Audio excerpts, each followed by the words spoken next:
Now, Ghana first. This was the slogan as thousands of Ghanaians rallied in the streets of Accra on Wednesday to protest a deal that would give the United States military an expanded role in their country. Struck last week when the Ghanaian Parliament ratified the deal, the Defense Cooperation Agreement, DCA as it is known, would give the United States access to facilities including Ghana's airport runways. The deal also allows the U.S. to deploy troops in Ghana, access to Ghana's radio channels, and allows the U.S. to operate its own telecommunications system. But Ghanaian officials said the agreement was an extension of a 2 decades-long relationship between the United States and Ghana, a West African nation that has been a regular host of bilateral and multilateral military exercises. Well, Johnson Asiedu Nketia is the General Secretary of the National Democratic Congress, NDC, whose deputy, we reported yesterday, was arrested by the Ghanaian government for a treasonable comment. But we're surely not going to talk about that today, Johnson. Johnson, rather we want to know what's your party's position on this whole development about the U.S. defense agreement. Some say that the former President Jerry Rawlings also signed a similar deal with the Americans. Is this the case, Johnson? If we don't make progress, why should we be changing from a revolution to constitutional? So granted, without admitting that there are any such agreements, are you bound by something that you yourself consider to be wrong? So that is not where they should be arguing at all. They should argue with us that the thing is right, so that we can proceed with the conversation. But if you cannot say it is right and justify why it is right, and your only justification is that somebody has done it in the past, so that's why I'm repeating it. The situation in 95 or whatever date they are quoting, supposing those agreements are like that, are they saying that the world situation in 95 is the same thing today?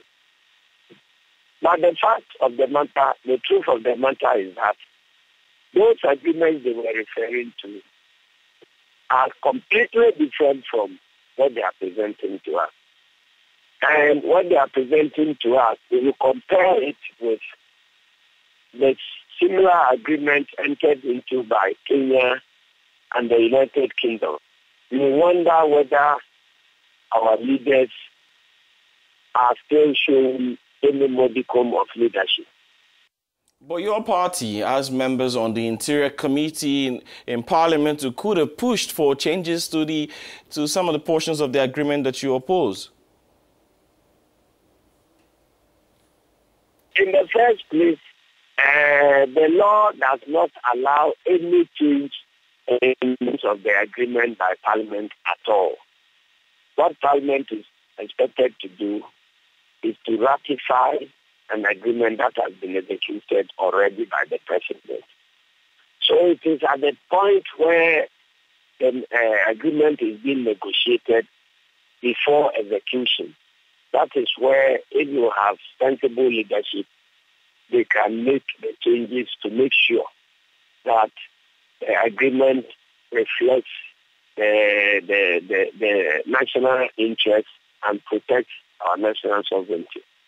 But unfortunately, our leaders have failed us. And so, even at the stage of Parliament, you cannot change even a comma. Parliament can adopt it, hook, line, and sinker, or reject it. Unfortunately, NPP has the majority, and they were under strict instructions from the presidency to adopt it. That is why we did not want to be part of it at all. Well, we do understand that the president is expected to sign that agreement today, this Friday that is. If he goes ahead with it, what will be your next move?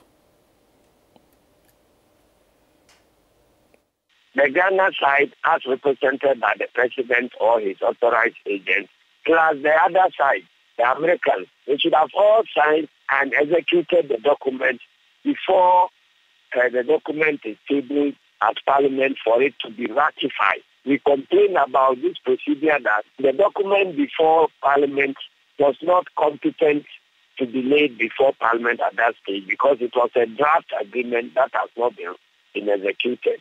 That is why you hear that there are about 2 or 3 cases already filed at the Supreme Court challenging the constitutionality of the agreement. So the signing on Friday or not does not change the fact that the document had not been executed before the President, before Parliament handled it.